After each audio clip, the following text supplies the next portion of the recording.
కొంతమంది ఆడపిల్లలు భర్తను విసర్జించి వేరే వాడి ఆకర్షణలో పడి వాడి వెంట వెళ్ళిపోయే వాళ్ళు ఉన్నారు. కుటుంబాన్ని నిర్లక్ష్యం చేసి ఉన్నారు. కష్టపడి తీసుకొచ్చి పొద్దంతా చాకిరి చేసి భర్త తీసుకొచ్చి అన్ని పెడతా, వస్త్రం దగ్గర నుంచి తిండి దగ్గర నుంచి కోరిన సమస్తం తీసుకొచ్చి ఇస్తా, ఇంట్లో కూర్చోబెట్టి బతికిస్తా ఉంటే కొంతమంది స్త్రీలు సెల్ ఫోన్ తీసుకొని వేరే వాడికి చాటింగ్ చేస్తూ ఉంటారు. వేరే వాడికి చాటింగ్ చేస్తూ ఉంటారు. ఎంత ద్రోహం, ఎంత కపటం.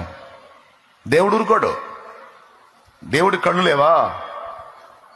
ఇంతమందికి కళ్ళు ఇచ్చినోడికి ఆయన కళ్ళు లేవు? రహస్యమైనది ఏది తేటపరచబడకపోదు, మొత్తం చూస్తానే ఉంటాడు. చాటింగ్ చేయటమే కాదు, వాడితో అక్రమ సంబంధాలు ఏర్పరచుకుంటారు, భర్తను మోసం చేస్తారు. అక్రమ సంబంధం ఏర్పరచుకొని చివరికి వాడితో వెళ్ళిపోయిన వాళ్ళ జీవితాలు కూడా నాకు తెలుసు.